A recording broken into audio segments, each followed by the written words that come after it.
Hi YouTube, welcome to another edition of Horror Hands, and this is going to be episode 1 in a new series where we look at the best characters from every decade in horror, starting in the 1950s. I did this kind of thing a while back where we looked at the greatest movie from every decade of horror, so I thought this would be a fun thing to do where we look at the best characters. So yeah, this first episode, the 1950s, I've taken a bit of liberty with the horror. A lot of the time it's horror and sci-fi when it comes to this decade. But the 50s is one of my favourite decades, so this should be a fun video. Let's get straight into it, where we look at the best horror characters of the 1950s. First up, and in at number 10, we have Dr. Benell, played by Kevin McCarthy in Invasion of the Body Snatchers from 1956. Invasion of the Body Snatchers is still a very effective film looking at paranoia and fear within this small suburban town where the alien pods come down and start taking over the townspeople one by one. And only Kevin McCarthy's character and a few other people can see what's going on. And they try and warn everyone, but nobody listens and most people are being taken over by the aliens anyway. But in this movie, you're really behind Kevin McCarthy and his plight. You know, you're sort of desperate and willing him to succeed and overcome this threat, but you can just tell that things are getting darker and darker in this town, and just the problem is becoming even more insurmountable. And particularly the end of this movie, when you've got Kevin McCarthy running down the high street sort of in desperation, trying to warn everyone. It's such a downbeat ending, but really intense and still pretty scary. And I love how they included that in the 1978 remake, where you see now older Kevin McCarthy, who's still running down the highway, trying to warn everyone, tries to warn Donald Sutherland's character, but of course nobody listens to him then. And yeah, look what happens. And I always thought that was one of the coolest kind of Easter egg scenes to appear in a movie, so credit to the 70s remake for that. But going back to the 1950s version, it's still a film that holds up incredibly well. It's one of those films from the 50s that isn't it's not as charming or gimmicky as what others are. It still has a pretty hard-hitting message and way about it. And yeah, it's still pretty scary now whenever you watch it. And Kevin McCarthy in it is just absolutely fantastic. So in at number 10, it's Dr. Benell from Invasion of the Body Snatchers. In at number 9, we have Pete Dumond, played by Robert H. Harris from How to Make a Monster from 1958. Now, I've spoke about this movie before. It's one of my favourite movies from the 1950s. And this one sees this character, Pete Dumond. He's working in the film business as a monster makeup guy. He's working on I Was a Teenage Frankenstein and Werewolf movie, and he's doing these two young men up to look like those monsters. But the studio executives come to him and say, at the end of the week, you're finished, we're not making monster movies anymore, no one wants to see them, thank you very much, but pick up your pink slip. And he's really devastated by this. He's very upset. He still thinks that horror movies have a place, and in his despair, he's kind of drawn to go on a killing spree, killing off the executives that have shut him down. But he does this through mind control over the I Was a Teenage Frankenstein and Werewolf monsters, and they go ahead and do the killings. So really interesting stuff here, and very forward thinking for the 1950s. It does really break the fourth wall in that sense. And what I've always taken from How to Make a Monster is that, in particular, the Pete Dumond character, he's a representation, almost like a last bastion of that old school vintage horror filmmaking. So the days of kind of the Universal monsters and Draculas and Frankenstein and werewolves, and how that was kind of dying off and moving into sort of a different kind of subgenre, if you will. And I'm sure at the time as well, studios were looking to do more sort of westerns and gangster movies and noir type films like that. So it's a really interesting look at that. I wonder if the filmmakers were sort of genuinely hinting at that, because yeah, it is a very sort of telling metaphor for filmmaking at the time. And the Pete Damon character, you kind of feel sympathy for him in a way. He's got a bit of a comedic element to him as well, but also he is kind of instigating this killing spree via the monsters. So he has a sinister side to him too. And yeah, and Robert H. Harris, he just does a great job in this. It's a very memorable character. In a way, you kind of identify with him as horror fans and, you know, fans of these great sort of forgotten old monster movies. There is a degree of sort of siding with him in a way, apart from the killing spree side of it. So yeah, it's always been an enjoyable film for me and a memorable film, and I've always loved that Pete Damon character. So at number 9, we have Pete Damon from How to Make a Monster. In at number 8, we have Steve, played by Steve McQueen in The Blob in 1958.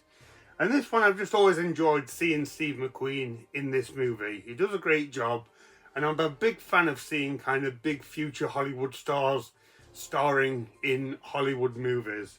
And in this one, Steve McQueen, you can tell that he's got that kind of leading man, take the lead kind of character about him. But he is portrayed in this movie as a local teenager. So he does have that kind of vulnerability and limitation to his character as well, which I think helps when facing a real tough monster like the Blob. You don't want him to be all gung-ho action hero and sort of solve the problem in 5 minutes. So yeah, Steve McQueen's early sort of teenage character in this, I feel, was perfect to tackle that kind of threat from outer space and not knowing quite what to do to defeat this mysterious new foe, but also having that kind of leading man quality and that strong resolve to get there. It's a really good performance from Steve McQueen.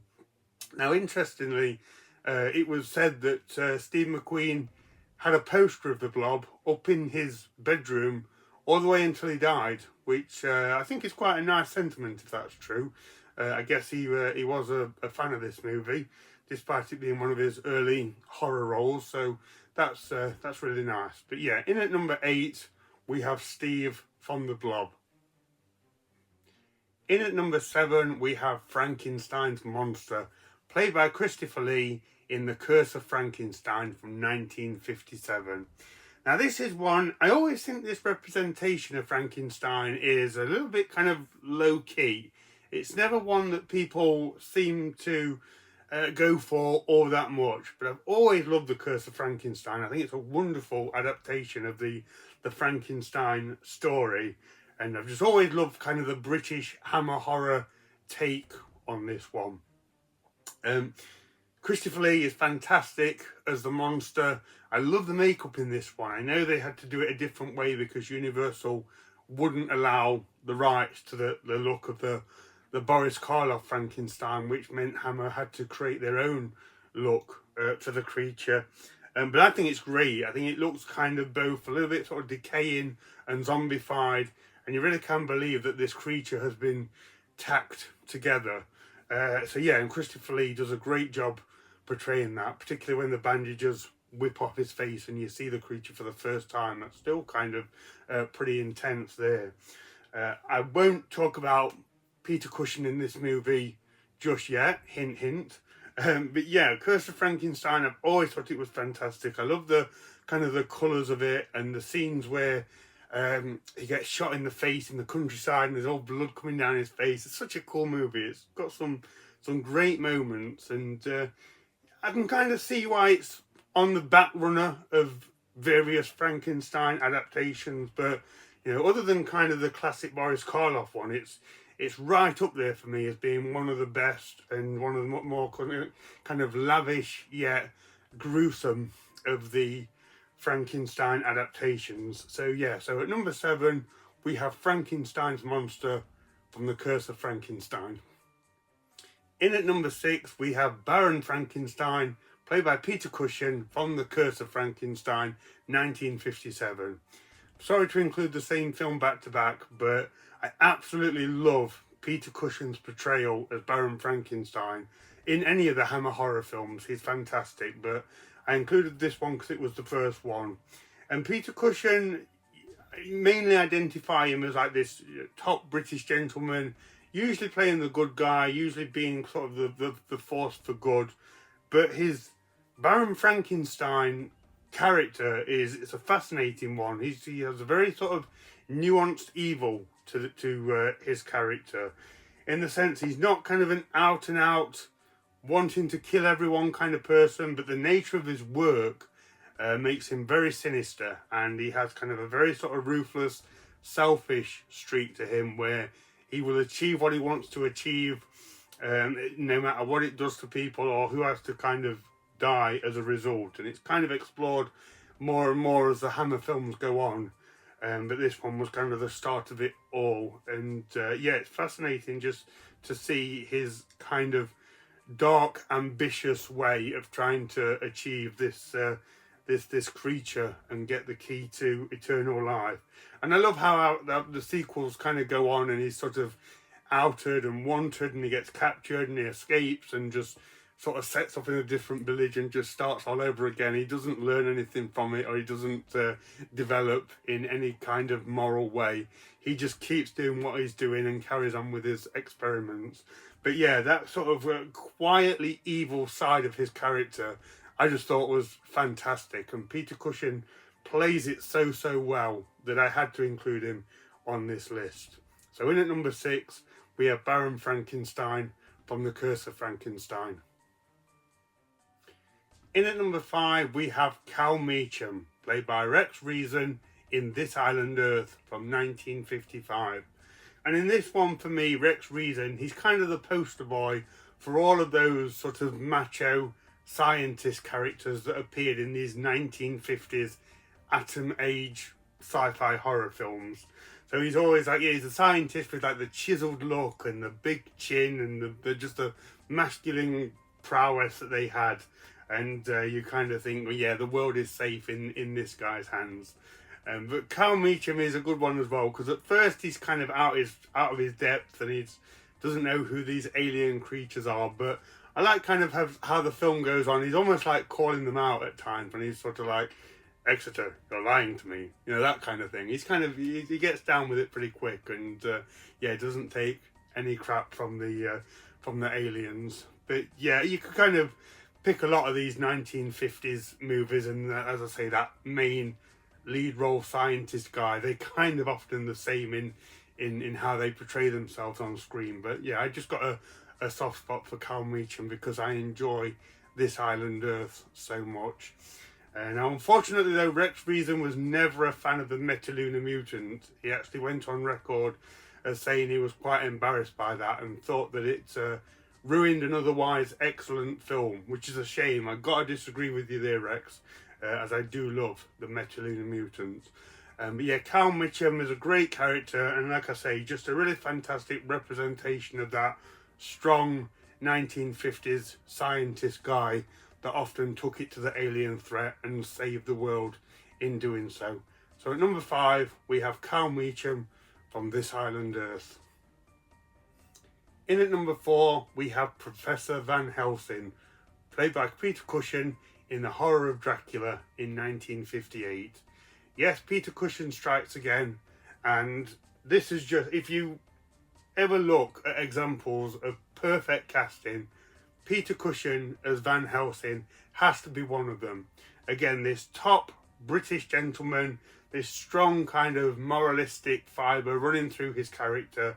Who better to play Professor Van Helsing and the force of good battling against the evil of Count Dracula? It's absolutely fantastic. I could watch Peter Cushing as Van Helsing all day.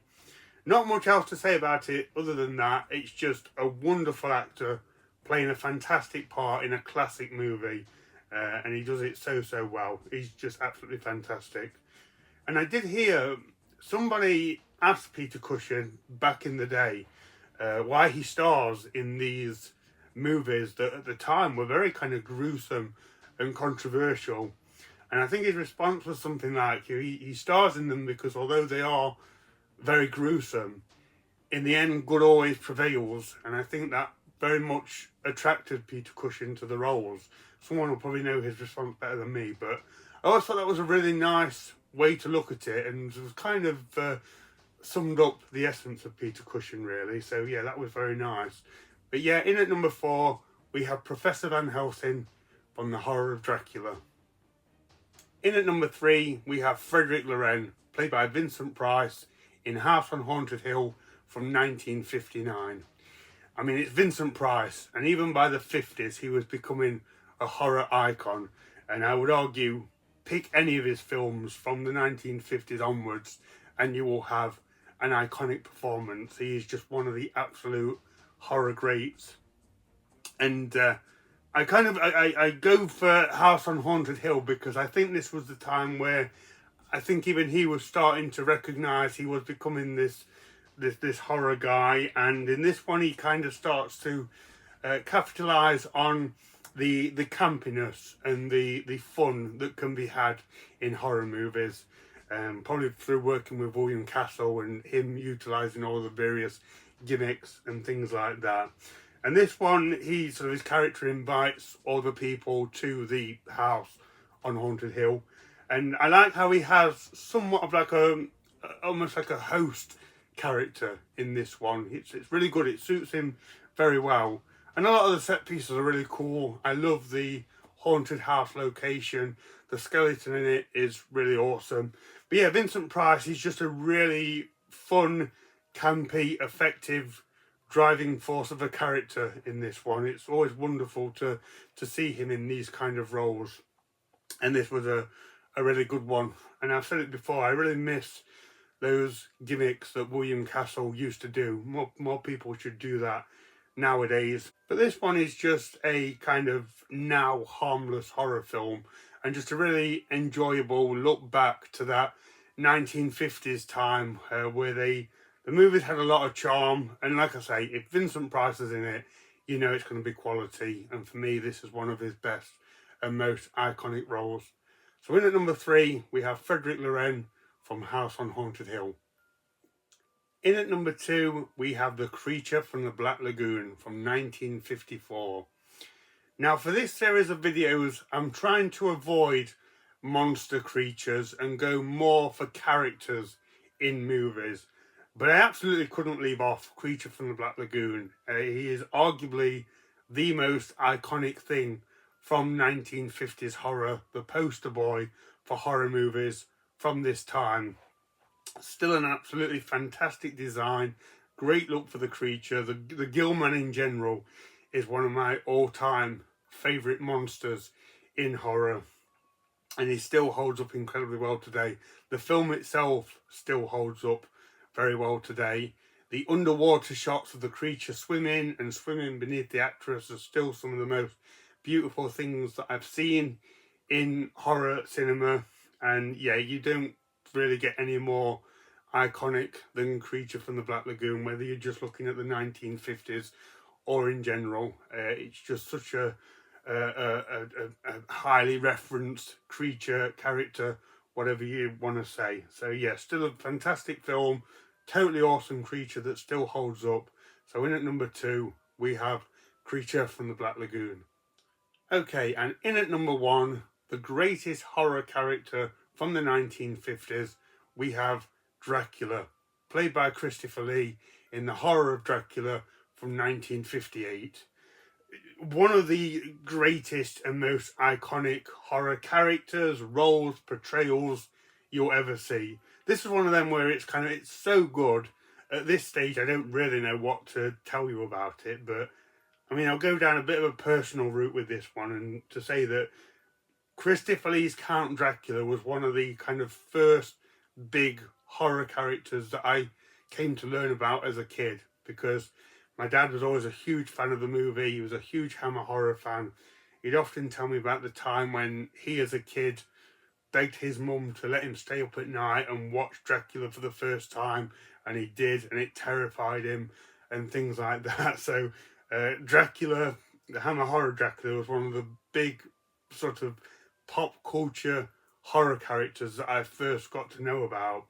And even as a kid, when I came around to watching that movie myself, even then when I was young and didn't know anything, I could appreciate the weight of that character and what Christopher Lee brought to it, and just that masterful, mesmerizing performance that he brings as Dracula. And yeah, for me, it is the most iconic thing from that time period, and like most of these, still holds up really well. It's still scary when you first see Christopher Lee brandishing his fangs and he's got the red eyes. That is still scary now. So credit to them for still being effective in this day and age. But yeah, those Hammer films back then, they're absolutely wonderful films, and Christopher Lee as Dracula to me is one of the pinnacles of horror cinema. So in at number 1, the greatest horror character from the 1950s, Dracula. So there we go, guys. That's my top 10 greatest horror characters from the 1950s. Let me know what you think about that, and let me know what your list would consist of. And stay tuned, because coming up next, we've got the best horror characters from the 1960s. It's going to be a very interesting list. So thank you very much for watching, and stay tuned for more videos.